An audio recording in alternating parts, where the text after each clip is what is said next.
खबरों की ओर, जहां देश की राजनीति में इस समय वोट चोरी के आरोपों को लेकर हलचल तेज है और इसी बीच अब समाजवादी पार्टी पर योगी सरकार के मंत्री असीम अरुण ने वोटों की धांधली का गंभीर आरोप लगाया है। मंत्री असीम अरुण का आरोप है कि उत्तर प्रदेश के कन्नौज में समाजवादी पार्टी ने वोटों की धांधली की है। वहीं अब इस मामले को लेकर समाजवादी पार्टी के मुखिया अखिलेश यादव ने मंत्री असीम अरुण को जवाब दिया है। अखिलेश यादव ने एक्स पर पोस्ट कर लिखा है। क्या कुछ लिखा है ये आपको बता देते हैं। अखिलेश यादव ने लिखा कि देखना है कि अपनी ही सरकार के कार्यकाल में धांधली का आरोप लगाने वालों को दिल्ली वाले हटाते हैं या लखनऊ वाले, या दो इंजन के बीच में वाली कहावत में इनका पता साफ होता है, क्योंकि दिल्ली वालों को लग रहा है कि हमारे अधीन आने वाले आयोग पर किसी और के कहने पर उंगली उठाई जा रही है और लखनऊ वालों को लग रहा है कि हमारे प्रशासन पर किसी और के कहने पर आरोप लगाया जा रहा है। अब ये हटे नहीं तो घट तो जाएंगे, कभी कभी ज्यादा होशियारी भारी पड़ जाती है। ये तो गए।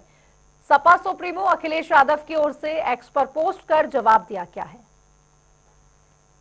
तो वहीं आपको बता दें कि योगी सरकार के मंत्री असीम अरुण की तरफ से एक्स पर एक वीडियो शेयर किया गया था, जिसमें उन्होंने कन्नौज की वोटर लिस्ट में कथित धांधली के बारे में बात करते हुए सपा पर आरोप लगाए थे। उन्होंने वोटर लिस्ट में धांधली का जिक्र करते हुए सपा सरकार के समय ब्लॉक प्रमुख रहे नवाब सिंह यादव का जिक्र किया। उन्होंने कहा कि नवाब सिंह यादव का नाम औरंगापुर और ग्वाल मैदान पर दो अलग अलग स्थानों पर वोटर लिस्ट में दर्ज था। वीडियो सुनाते आपको।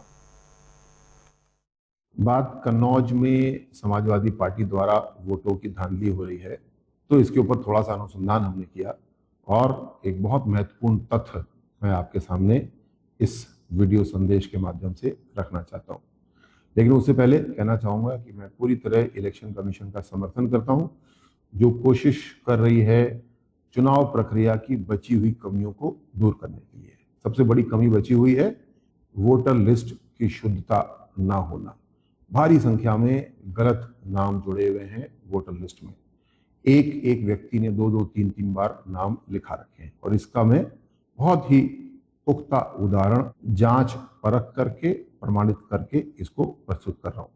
सबसे पहला, नवाब सिंह यादव, जिसको मिनी सीएम कन्नौज में कहा जाता था, समाजवादी पार्टी के समय ब्लॉक प्रमुख अखिलेश यादव जी का राइट हैंड मैन। 2024 के चुनाव में नवाब सिंह अखिलेश यादव और राहुल गांधी के मंच के ऊपर खड़ा हुआ था। 2024 के वोटर लिस्ट का जब हम परीक्षण करते हैं तो पाते हैं कि बूथ संख्या 233 औरंगापुर पे नवाब सिंह यादव का नाम दर्ज है। और इसी साथ साथ 2024 के ही चुनाव में सेम लोकसभा सेम विधानसभा बूथ संख्या 299 प्राथमिक विद्यालय ग्वाल मैदान पे भी इसका नाम दर्ज है। इसका छोटा भाई वीरपाल यादव पुत्र चेतराम, इसके भी दो वोट बने हैं एक ही चुनाव में, एक औरंगापुर में बूथ संख्या 233 और दूसरा ग्वाल मैदान में बूथ संख्या 300 पे। तीसरा भाई इनका कल्याण सिंह पुत्र चेतराम, औरंगापुर बूथ संख्या 233 पे भी इनका वोट है और ग्वाल मैदान बूथ संख्या 300 पे भी इनका वोट दर्ज है। पुनः याद दिलाऊं कि ये 2024 की ही वोटर लिस्ट है, जिसमें कि एक ही चुनाव में, एक ही लोकसभा में, एक ही विधानसभा में दो जगह पे इनका वोट दर्ज है। यहाँ ये भी क्लियर करना है कि ये नवाब सिंह वही है जिसकी बात मैं कर रहा हूँ, जो 12 अगस्त 2024 को एक नाबालिग बच्ची के बलात्कार के मामले का आरोप इसके ऊपर आया। पुलिस ने इन्वेस्टिगेशन किया, डीएनए रिपोर्ट आदि साइंटिफिक इन्वेस्टिगेशन के साथ में जेल में ये व्यक्ति आज बंद है।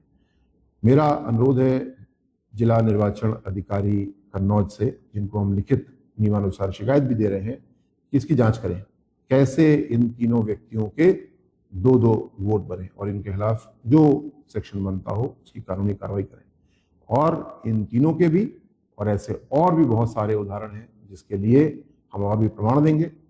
जिला प्रशासन चुनाव की पूरी मशीनरी पूरी जांच करे कि कोई भी व्यक्ति 2 वोट 3 वोट बना करके ना रखा हो। ये प्रमाण मैं प्रस्तुत कर रहा हूँ 3 लोगों का, जो समाजवादी पार्टी के केवल वोटर नहीं है, समाजवादी पार्टी के नेता हैं, मिनी सीएम कहलाते हैं। उनका प्रमाण है कि ये 2 वोट बना करके 2024 में चुनाव देने थे। अब इसके बाद में क्या प्रमाण देने को रह जाता है, इसके लिए समाजवादी पार्टी को माफी भी मांगनी चाहिए और चुनाव आयोग जो वोटर लिस्ट को शुद्ध करने का काम कर रही है, उसको पूरा सपोर्ट करना चाहिए। इस पर और भी ज्यादा चर्चा करेंगे। लखनऊ से हमारे संवाददाता तौकीर खिदवई लगातार हमारे साथ बने हुए हैं। तौकीर, अब वोट चोरी विवाद लगातार बढ़ता जा रहा है। अब असीम अरुण ने सपा पर आरोप लगा दिया है कि कन्नौज में वोट चोरी हुए थे, विपक्ष की ओर से लगातार हमलावर था। कहीं ना कहीं इलेक्शन कमीशन की गलती है या राजनीति को एक मुद्दा बनाया जा रहा है? देखिए, इलेक्शन कमीशन फिलहाल इस समय फुटबॉल की भूमिका में है, क्योंकि अब दोनों तरफ से आरोप लगने लगे हैं। क्योंकि जिस तरह से वहां पर अभी समाजवादी पार्टी और कांग्रेस आरोप लगा रहा था, अब वहीं भाजपा भी इस तरह के आरोप लगाने लगी, क्योंकि भाजपा के जो मंत्री हैं, ये भाजपा उत्तर प्रदेश सरकार के असीम अरुण, ये कन्नौज से विधायक हैं और कन्नौज में इन्होंने 2022 के चुनाव के में धांधली का आरोप लगाया। फिलहाल इस तरह के आरोपों पर तुरंत संज्ञान लिया गया। जब ट्वीट इन्होंने एक वीडियो अपना बना के ट्वीट किया, उस पर सीईओ की तरफ से तुरंत संज्ञान लेते हुए उसमें लिखा गया कि तुरंत संज्ञान लिया जा रहा है और इस पूरे मामले पर जल्द कार्रवाई की जाएगी। यानी कि जो भारतीय जनता पार्टी के जब नेता इस तरह के आरोप लगा रहे हैं, तो चुनाव आयोग का जो जवाब है वो दूसरी भाषा में आता है, जबकि समाजवादी पार्टी यानी जब विपक्ष के नेता लगा रहे हैं तो दूसरी भाषा में। इसी बात को लेकर ही जो विपक्ष के नेता है वो लगातार सवाल खड़े कर रहे हैं। फिलहाल ये फिर एक बार मौका मिला है, क्योंकि समाजवादी पार्टी के राष्ट्रीय अध्यक्ष को, कि अब वो फिर एक बार बयानबाजी का दौर शुरू करने वाले हैं। आज फिर उनकी एक प्रेस कॉन्फ्रेंस भी है। माना जा रहा है कि असीम अरुण का मुद्दा भी उस प्रेस कॉन्फ्रेंस में उठेगा, क्योंकि जिस तरह से चुनाव आयोग ने कहा, जिस समाजवादी पार्टी से एफिडेविट मांगे गए, लेकिन जब असीम अरुण ने सिर्फ वीडियो शेयर किया, उसमें कोई एफिडेविट नहीं मांगा गया और सीधा कहा गया कि जिले के जो चुनाव अधिकारी हैं उनसे इस पूरे मामले की जांच कराना शुरू कर दिया गया है। तो फिलहाल इस तरह के सवाल खड़े भी हो रहे हैं और चुनाव आयोग अपनी सफाई भी लगातार दे रहा है। खासकर ये वॉर सोशल मीडिया पर ज्यादा देखने को मिल रहा है। जी तौकीर, अगर बात करें इलेक्शन कमीशन की, क्योंकि इलेक्शन कमीशन ने बीते दिनों प्रेस कॉन्फ्रेंस की थी, राहुल गांधी ने जो आरोप लगाए थे उनको निराधार बताया था। कहीं ना कहीं ये कहा था कि वोट चोरी जैसा शब्द नहीं यूज करना चाहिए। कहीं ना कहीं इलेक्शन कमीशन की मुश्किलें बढ़ती हुई नजर आ रही है अब, क्योंकि बीजेपी भी, कांग्रेस भी, सपा हो, हर कोई इलेक्शन कमीशन को तो घेर ही रहा है, लेकिन वोट चोरी के नाम पर। जी बिल्कुल, देखिए, इससे पहले अनुराग ठाकुर ने भी सवाल खड़े किए थे। उन्होंने कहा था जो वायनाड सीट है जहां से प्रियंका गांधी चुनाव जीत कर आई है, वहां पर बड़े स्तर पर धांधली हुई है। इसके अलावा जो भाजपा के कई ऐसे नेता हैं जिन्होंने, खासकर नितिन गडकरी, उन्होंने भी अपनी सीट को लेकर कहा कि मेरे यहाँ 3.5 लाख वोट काट दिए गए थे उनके चुनाव के दौरान। तो फिलहाल आरोप प्रत्यारोप में चुनाव आयोग तो पूरी तरह से फंसा नजर आ रहा है फिलहाल। लेकिन जिस तरह की प्रेस कॉन्फ्रेंस चुनाव आयोग की तरफ से की गई थी, उसमें पुख्ता तौर पर यह नहीं कहा गया कि वो आगे क्या करने वाले हैं, और अपनी सफाई में भी बहुत अच्छी दलीलें वो नहीं दे सके थे। इसको लेकर भी सोशल मीडिया पर सवाल खड़े हुए, कई लोगों ने उस दिन चर्चा का विषय बना रहा। फिलहाल ये माना जा रहा है कि चुनाव आयोग को एक बार फिर सामने आना चाहिए और बताना चाहिए कि जो पूरी गड़बड़ियां हैं, चाहे वो सत्ता पक्ष हो चाहे विपक्ष हो, जो आरोप प्रत्यारोप का दौर चल रहा है, इससे ये कैसे निपटेंगे और आगे इनकी रणनीति क्या है, पूरी चुनाव लिस्ट जो खासकर है इसको सुधारने के लिए। जी ठीक है तौकीर, बहुत बहुत शुक्रिया आपका इस तमाम जानकारी पर चर्चा करने के लिए। तो ये बड़ी खबर आपको बता रहे थे, जहां पर अखिलेश यादव का जवाब आया है।